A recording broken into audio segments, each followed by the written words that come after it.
everyone, and welcome to SUNUP. I'm Lyndall Stout. Wheat harvest is underway across Oklahoma and even winding down in some areas. With that in mind, we want to return to Lahoma and our recent visit with OSU wheat breeder Brett Carver to learn about new varieties that are on the horizon. We're here now with Brett Carver, OSU's wheat breeder, to talk about some new possible wheat varieties that are in development. And Brett, it's always great to catch up with you at Lahoma. Let's kind of start with this first variety here and some of the things that you've been observing and working on. All right, so yes, it's a long process, of course, to get here, about 10 to 12 years before we actually see the line on display for the public to see at our field tours. And the first one I want to talk about is this 12-7-16 with a lot of numbers behind it, which just means that we spend a lot of time trying to purify and clean it up so that if we do co-commercial with it, it's ready to go. But the 12-7-16 has been an interesting line for us because it has given us extremely good reach. And you know, reach is important because, you know, we want OSU wheat varieties to have a broad impact. So it's a good, what I call a two-horse variety. It's a racehorse and a workhorse all in one. That racehorse potential gives it high yield potential. The workhorse, it can get through some tough times like this year. Okay. So this is one that's kind of at the top, if there was one at the top. But there's another one that we have to decide, all right, let's make sure now, is the 12-7-16 better or is the 13-209 better? The 13-209 has completely different genetics. We got some of that straw strength, OK Bullet, and put it with Shocker to make a really good, highly disease resistant, the diseases we need to be concerned about in Oklahoma, that is, high protein, high test weight, with the yielding ability that's very close to 12-7-16. The one caveat is it won't go as far as 12-7-16. It's pretty much an Oklahoma wheat variety, which is great. That's what we want to target anyway. So now this is one that there doesn't need to be much decision making going on, because I think it's almost a lock. If we can get approval from the Oklahoma Agricultural Experiment Station to move forward, we would like to release this one as a high yielding, high quality variety. Not that any of the others I've already discussed lack in quality, they don't. But this one really stands out for its dough strength, and that's what our industry is looking for. A certain level of dough strength that sometimes you can only find in that hard red spring class. We'd like to have some of that dough strength in our hard red winter class. Okay, this one here. Lo and behold, we have something even more different. and this is what makes these choices so difficult, is because all these different candidates fit a different need.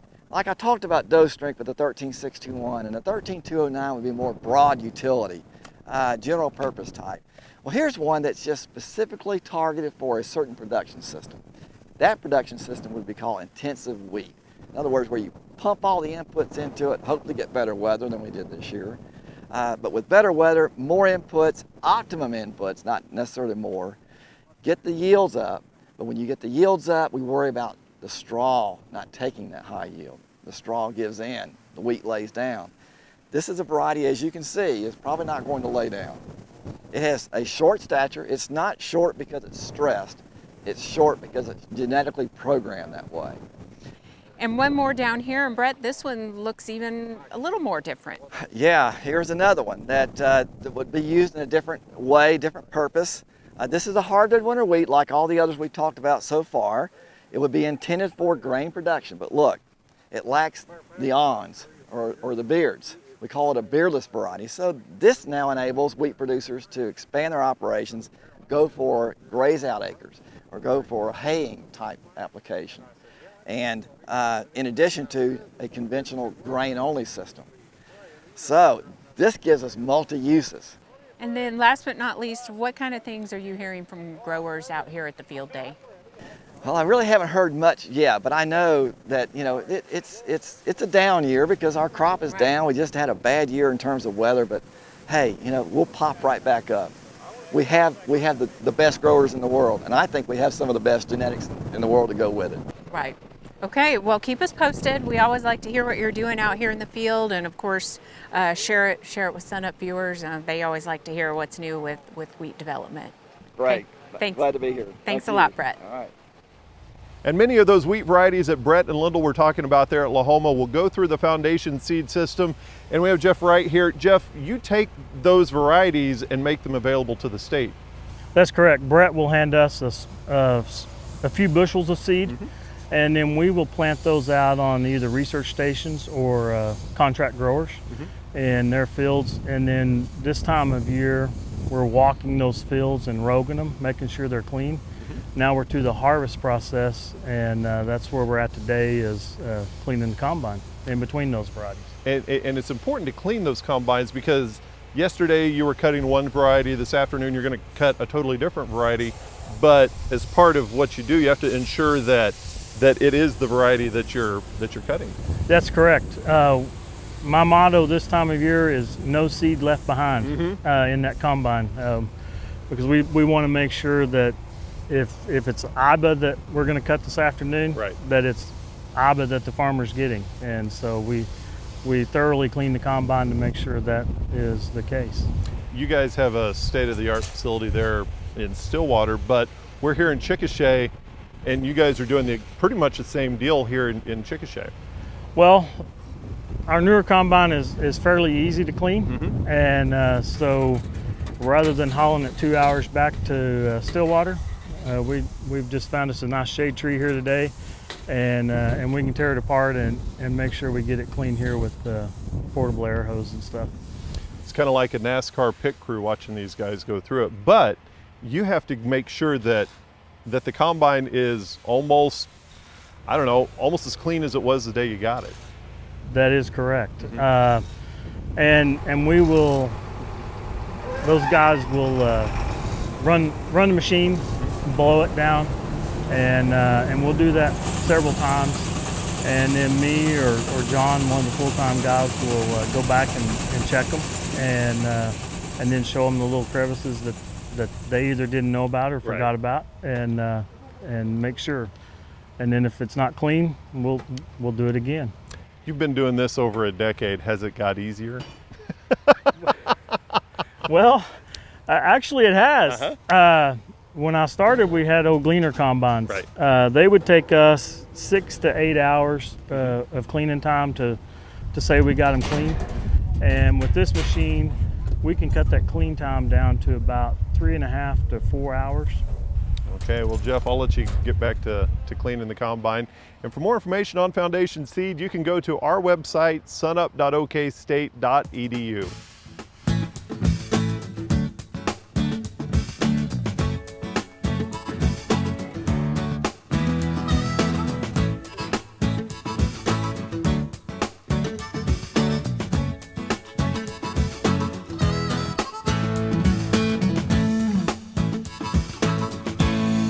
Many Oklahoma cattle operations that have spring calving herds like to breed the replacement heifers for a shorter period of time than they do, say, the adult cows. They may put them in the breeding season for 45 to as long as about 60 days. If that breeding season started in mid-April, then the 45 to 60 days is about up. And it's time to think about visiting with our local veterinarian, whoever is experienced at pregnancy checking cattle, and scheduling a time in about 2 months when we can do the pregnancy diagnosis and determine which of those replacement heifers didn't get bred this breeding season. Doing this particular management practice as soon as possible is very, very important, I think, for 3 reasons. First of all, we want to identify which of those replacement heifers went through that growing period and a good sound breeding season but did not get bred. We want to find those and get them out of our herd. Lifetime studies done in Montana way back in the 60s really illustrated this point very well for us. When they followed heifers that went through a breeding season but did not get pregnant, but they kept them in the herd, those cattle only averaged a 55% calf crop the rest of their lifetime. In other words, they're a pretty bad bet to keep around.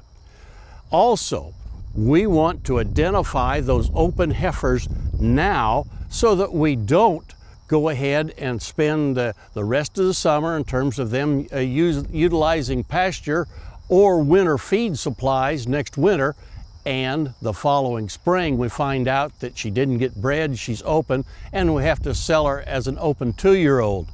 We've spent all of that extra money that was unnecessary, and we still have an animal that did not produce a calf. Plus, if we'll identify those that were open as early as possible, they're still young enough to go to a feedlot, be fed out for a short period of time, and have a chance to grade choice. That means that the price per pound for these long yearlings that weigh 800 to 900 pounds will still be substantially higher than will the price per pound that you'll find for that 2-year-old cow next spring when you try to market her as an open cow at that particular period of time. In fact, she'll probably dollar out higher as the younger animal than she would as the 2-year-old next spring. Plus, we've got all of that winter feed cost in extra expense. So, there's 3 good reasons why I think you want to make sure that you schedule a time with your local veterinarian and get those heifers pregnancy checked in about 60 days after the close of the breeding season. Find out which ones are open so we can get them out of the herd, and we save that extra dollars, keep the ones in our herd that are going to do the best job for us in the future. Hey, we look forward to visiting with you again next week on SUNUP's Cow-Calf Corner.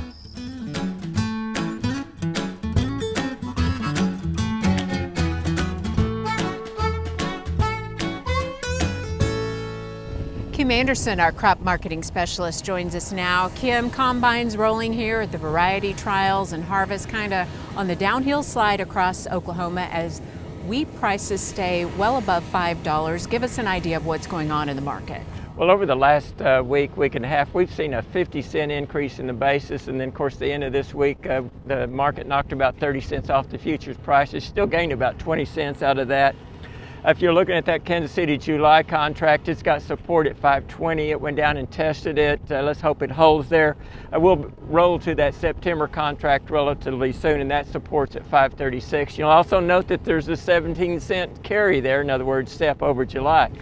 I think the reason we've had these moves on the futures prices is because of Russian crop, drier conditions there. They keep lowering the expectations. The Australians, they're having dry conditions. They had some problems planting some areas. That's impacting the market, and they keep lowering their expectations. And then in the European Union, Germany, Canada, those areas are dry too. So there's some potential losses around the world market. We're watching that, and we got volatility. When you have a record weather market, you got the price movement. And with all of that in mind, where's the protein premium this year? Well, the protein premium for most producers, what they'll see is in that basis. Right now, we've got a 20, 25, 30 cent positive basis. That's never happened before. The best basis I've seen in country elevators in Oklahoma has been about even, and we had that a few years. I think that protein premium is in the basis. Some of the terminals or subterminal elevators for 11% pro, they're paying a 10-cent basis. For above 11, a 30-cent positive basis, and then 15 cents for each 0.5% above 11.5. You know, that's a pretty rich basis. And how long do you think this protein premium will last? Well, it depends on who you talk to. And talking to the traders, the analysts, they don't think this protein premium is going to last because we're getting in good protein across Oklahoma, Texas. And as we move, if that protein continues up into Kansas, it's not going to last very long.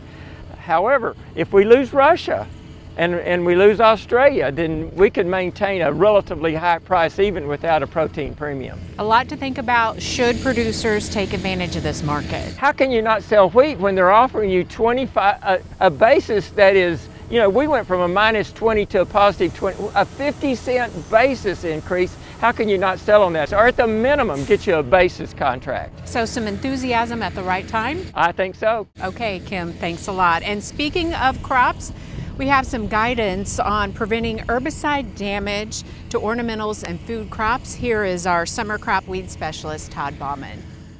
This has occurred basically every year since phenoxy herbicides were developed. The primary two of those being 2,4-D or dicamba.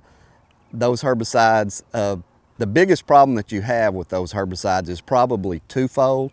Number one, essentially any broadleaf plant are sensitive to those herbicides. The other thing that you deal with is there's levels of sensitivity. Tomatoes, okra, grapes are going to be extremely sensitive to those herbicides. Trees and bushes to a lesser degree possibly. Currently we have a lot of herbicides in our local markets that contain these herbicides.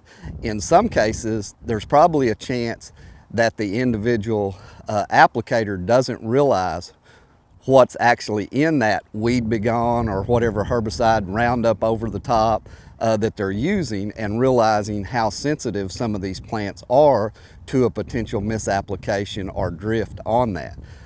So the biggest key is knowing what you're putting out, reading the label, and that's not just glancing over it, but actually reading it, understanding what's actually in that, what we're trying to control with those, and making sure that we're using those in a proper manner, and also making sure that we don't get those on some of these sensitive plants. The biggest key is, in regard to this, depending upon how much gets on that individual plant is going to affect how they recover.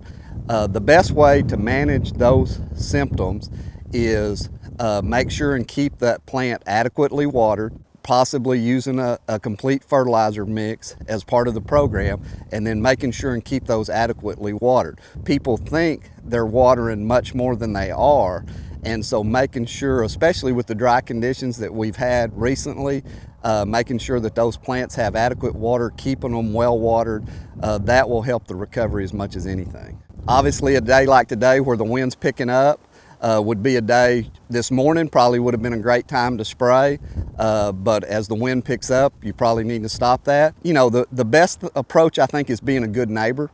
You know, in the agriculture, knowing if a grower has a sensitive crop next to you, knowing if there potentially happens to be a vineyard or something, say a mile down the road. So anything that you can do to be a good neighbor and being well aware of your surroundings can help with these applications as much as anything.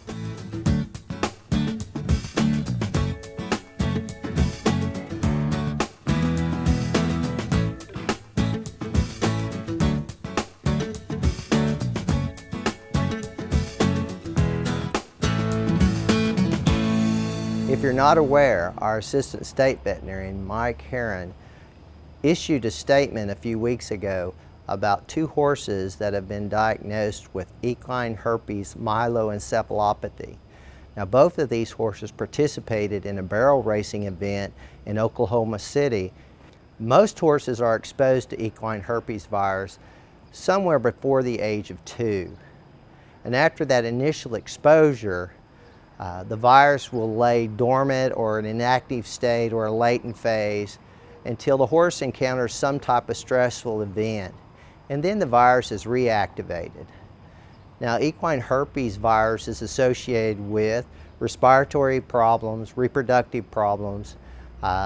We do see newborn deaths with it, and on rare occasions you get the neurological form of the disease. We get damage to the blood vessels in the brain and the spinal cord, and this results in neurological signs. Now, when we look at treating these horses, the problem is we don't have a drug that treats the herpes virus, so we have to rely on just supportive care, and usually we'll give some anti-inflammatory drugs.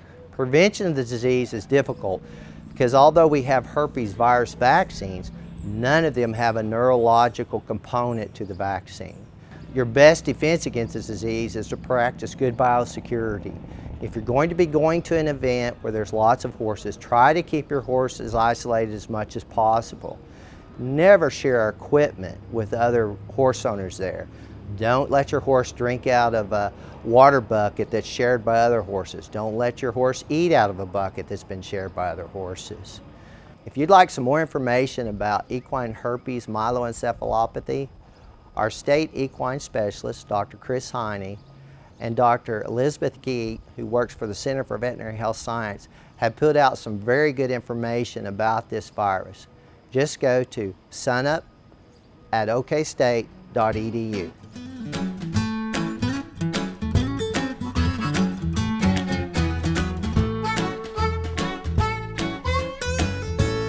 Time for the Mesonet Weather Report and a new face on SUNUP. We are happy to introduce Wes Lee to the team.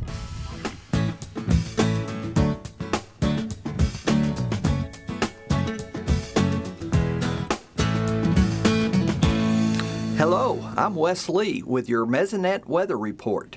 Exceptionally high temperatures are having a severe negative impact on our soil moisture reserves. This past May came in as the hottest on record, and June has continued with a similar trend.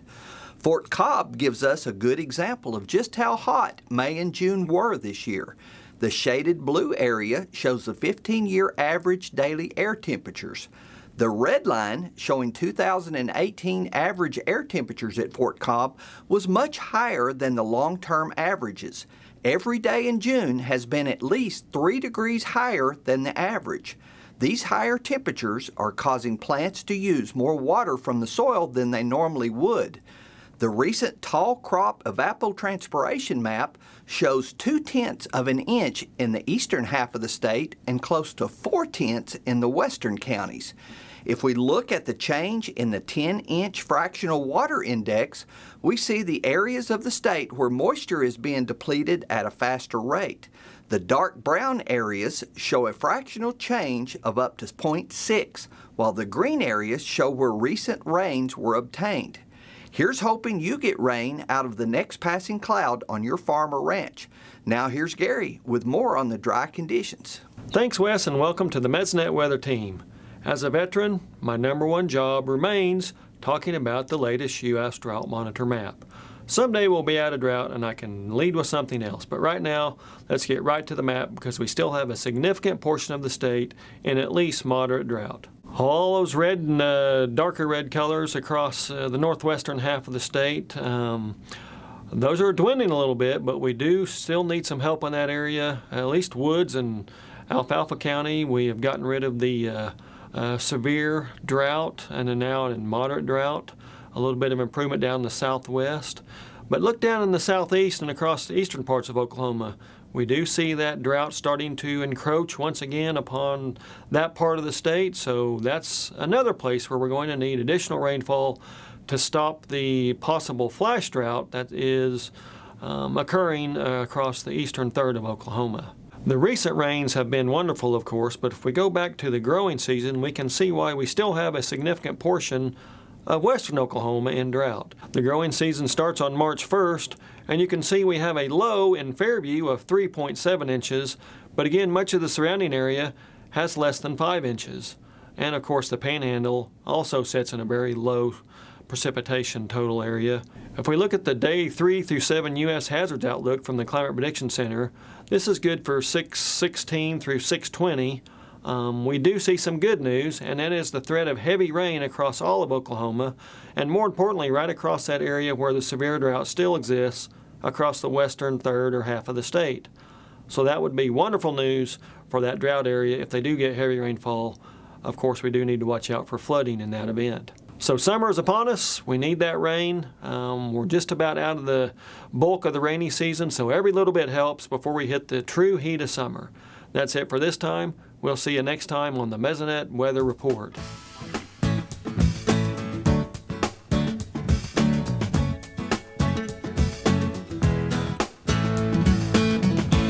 Finally today, the science of fire. SUNUP's Dave Deacon shows us how students in one eastern Oklahoma school district are learning how important fire can be to our ecology. We're at the first research site, which is the fire ecology research site for teachers, for teaching, and we're studying the ecology of these plots. As far as I know, these are a one-of-a-kind set of fire research plots on a public school grounds anywhere in the U.S. It's really awesome that we're able to come out here and learn about this, because if we weren't able to, then we wouldn't have like a real hands-on activity to be able to figure out like what it's really like. Got Johnston grass in everyone except for 20, and then lots of grass. After the students observed what life resides in these plots, everybody gathered just outside of them and they got to witness an actual prescribed burn. So they're learning about disturbance and how that is healthy for the system. And whenever we talk to the kids about that, we also discuss biodiversity and the fact that in Oklahoma, we're struggling to maintain a lot of our native biodiversity. We have to have fire in the system to help, keep the woody plants from overtaking our grassy areas and just allowing us to have the diversity that's so amazing in Oklahoma. The Outdoor Teaching Center here at Jenks has been in the works for several years now, and the students are seeing the benefits of it today. Let's just go across there and sling, just don't run over each other. The first burns were in the spring of 2016, which laid the foundation for this hands-on teaching facility. In the summer of 2017, Brian and his partners held a workshop so area teachers could see what an opportunity a few acres of managed grasses could present to their students. And we talk about biotic and abiotic factors in class, and we'll get to talk about how fire is an abiotic factor and how that affects the wildlife that lives here. One of our long-term goals is to try to get some of the native grasses back in here. I know it's been seeded some.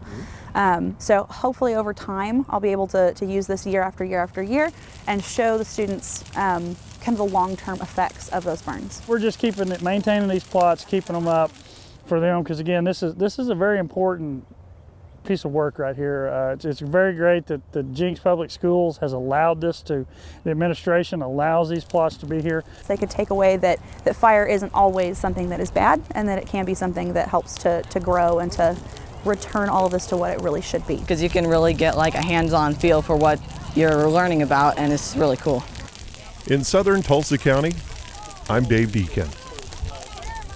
That'll do it for us this week. Remember, you can find us anytime at sunup.okstate.edu and also follow us on YouTube and social media. I'm Lyndall Stout. We wish you the best of luck with harvest, and we'll see you next time at SUNUP.